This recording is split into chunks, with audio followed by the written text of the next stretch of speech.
안녕하십니까. 팔공산 자락에 있는 미륵조물사 전정갑입니다. 5분 후에도 앞에 사례제 말씀을 달아서 올리도록 하겠습니다. 이 세상에 많이 가져도 마음을 비우지 못하는 그런 분이 있는가 하면 적게 가져도 마음을 비우는 그런 사람이 있습니다.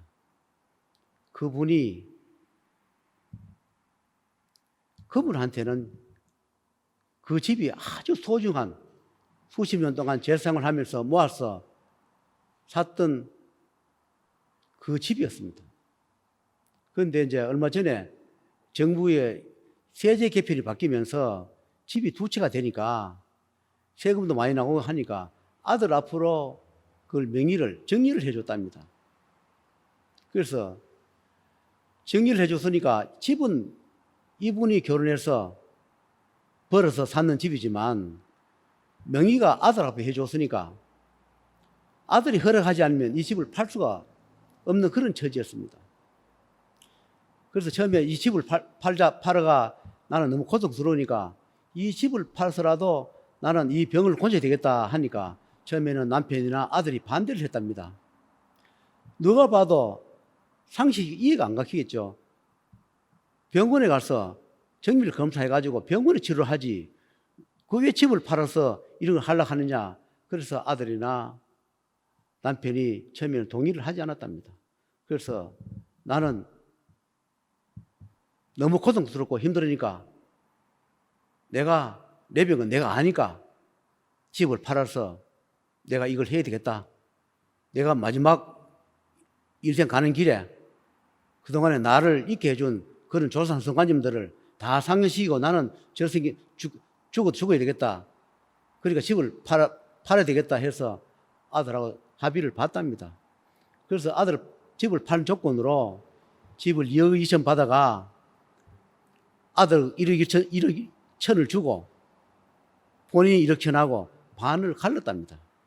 원래는 그 돈을 아들을 1억 천을 주는 것이 아니라 아들을 위해서 그 생모나 천도를 해줘야 하는데 그 아들은 그것을 받아들일 그것도 안 되고 이해도 못하니까 그 1억 천만 원 아들을 주고 1억 천만 받아가지고 이 천도 시켜주고 상처 시켜주고 이 보살님 명도 수정해주고 그 다음에 고통스러운 병도 빼주고 그렇게 했습니다. 그러다 보니까 1억 천만 원을 가지고 아들이나 남편을 위해서 해줬으면 좋았을 때도 불구하고 아들은 그걸 가지고 뭐 전에 빚이 좀 있었답니다. 정권이나 주식 해가지고 빚이 좀 졌다 하는데 그것을 빚을 갚으라 하면서 1억 천만 원을 아들을 줬다 합니다.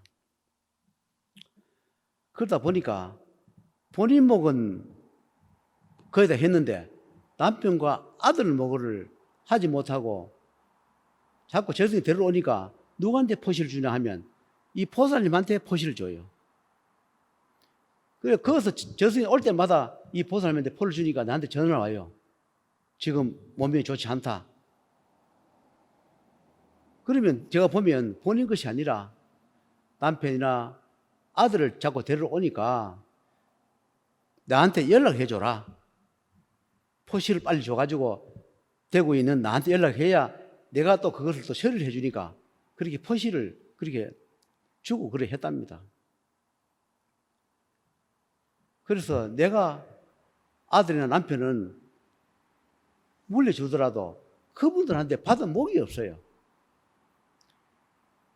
이 보살님을 살리기 위해서 이분 것만 해줬지 아들과 남편 목은 저승비를 낸 게 없다 보니까 저승에서 계속 왔다 갔다 하고 그럴 때마다 이분은 포시를 받아서 난 전화하고 저는 또 그렇게 처리하고 그러다 보니까 저도 힘들고 그분도 힘들고 그랬습니다.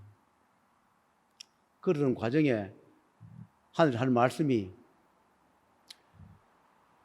죽어서도 하루요 살아서 하루다. 인간 세상에 사는 것이 아무리 힘들고 고통스럽더라도 죽어서 하루 보내는 것보다 살아서 하루 보내는 것이 더 좋은 것이다. 그리고 그렇게 힘들고 고통스러운 것도 차츰차츰 줄어들고 고통스럽지 않으니까 사는 것이 감사하지 않느냐.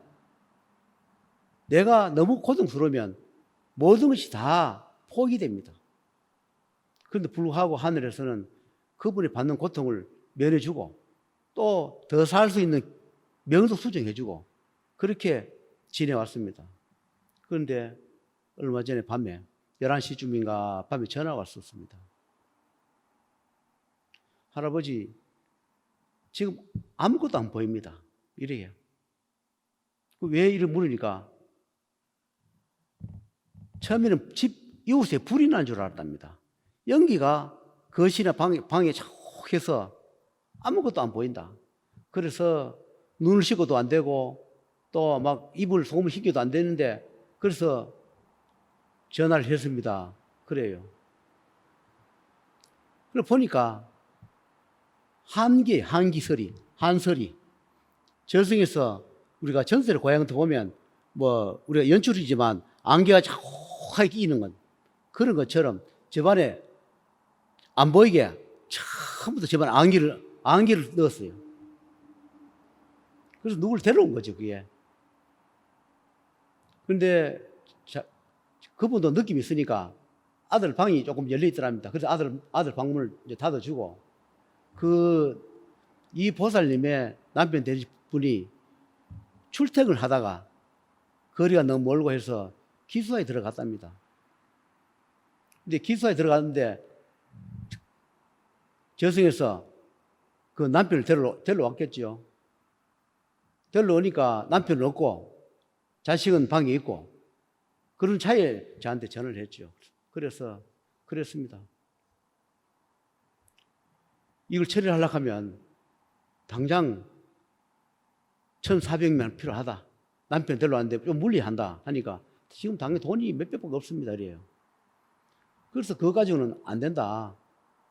그러면 기다려봐라고 제가 하늘에다 청해 봤습니다. 지금 사람 데려와 있고 이거 어떻게 하면 좋겠습니까? 이러니까 하늘에서 그렇습니다. 본인 보고 북쪽으로 앉아서 염라대왕을 차에서 살려달라고 빌어라. 돈이 없으니 어쩌겠는가. 살려달라고 빌면 될 것이다. 그리고 어차피 돈이 없는데 어찌 하겠나. 공짜로 해줄 것이니까 북쪽으로 앉아서 살려달라고 빌면 될 것이다. 그리고 난 뒤에 얼마 있다가 기도를 하고 제가 전화를 해봤습니다. 하니까 그 자욱한 눈에 보이지 않던 그 안개, 자기는 그게 연기인 줄 알았답니다. 그것이 다 사라져가 이제 보입니다. 그래요. 그래서 하늘에서 얼마만큼 위대하다는 것을 그때 보여준 겁니다. 저승에서 이 사람이 보이지 않게, 그 보살님 눈에 보이지 않게 자욱한 안개를 넣어가지고 사람을, 아들이나 남편을 둘 중에 하나를 데리러 가려고 왔는데 불구하고 그것을 그 보살님한테 보이게 해줘가지고 나한테 연락을 해서 그 고비를 넘겨줬습니다. 그래서 그랬습니다. 공짜가 안 되니까 어쩌겠는가. 다음 몇백이라도 해서 좀 물려보자. 그래서 제가 얼마 전에 200을 받았습니다. 그 시간을 좀 예를 달라. 그러면 꼭 해보겠다. 그래서 합의를 본 적이 있습니다. 그리고 그 생모도 아무리 우리가 일찍 돌아가시고 핏덩어리라도 자기 자식입니다. 우리가 새엄마를 해가지고 100% 잘한다고 보장 못 합니다. 왜냐하면 내 자식도 매를 듭니다. 내 자식 매드는 거는 자식 가슴에 못이 안 박혀요. 그런데 새부모가, 새엄마가, 새아버지가 자식한테 매를 들면 그 자식한테는 못이 박혀요. 이렇게 옆에서 지켜보는 사람도 그래요. 우리가 자식이 예를 믿을 때 부인이 자식 혼내면 남편은 그게 보기 싫고 듣기 싫어요. 또 남편이 자식한테 혼내면 또 부인은 그게 듣기 싫습니다. 하물며 자기 낳은 자식도 그런데 자기가 놓지 않는 자식한테 만약에 조금이나 말 실수를 하고 혼을 내면 옆에서 보는 사람이나 돌아가신 생모 쪽에서 볼 때는 그것이 가슴이 맺혔을 겁니다. 그래서 그런 부분도 이분한테 이름을 모르면 이 생모라 이 애기 이름에 대면서 생모 내가 잘못한 게 있으면 용서해달라고 피를 했습니다. 아무리 잘한다고 잘해도 듣는 쪽과 하는 쪽이 다릅니다. 나는 내가 낳은 자식이 아니라도 내 자식처럼 생각하면서 훈육도 했을 겁니다. 타일러 보기도 하고 혼도 내기도 하면서 그렇게 키웠을 겁니다. 내 자식은 안 놓고 남의 자식을 내 자식처럼 그렇게 생각하고 키우고 살았을 겁니다. 그러나 자식 쪽에 볼 때 시험하고 또 생모가 돌아가신 생모가 볼 때는 그 훈육하는 그 혼내는 그 말이 뼈에 사무치고 가슴에 맺혔을 겁니다.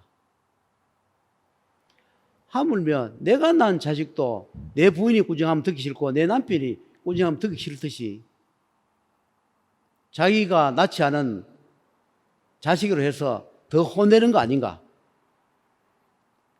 뭔가 미운 감정이 있는 거 아닌가? 그렇게 생각할 수 있습니다. 자식 입장에는 우리 엄마가 아니니까 나한테 혼을 내는 것 같다. 우리 엄마 같으면 저렇게 혼을 안 내겠지. 그렇게 받아들일 수 있습니다. 그러나 낳은 자식만 자식이 아니고 가슴으로 낳은 자식도 자식이니까 내 자식을 안 낳아가면서 내 자식처럼 키워온 그러면서 희생해온 그 부모 입장에도 가슴에 한이 많을 겁니다.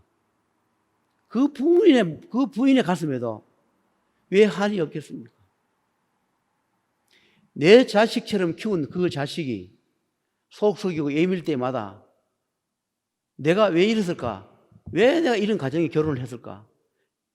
내가 이 자식을 위해서 아무리 애를 써도 끝에 가면 돌아오는 것이 서름이고 듣기 좋은 말이 아닐 것이다. 그런 생각이 들 때마다 본인도 가슴에 맺혔을 게 많을 겁니다.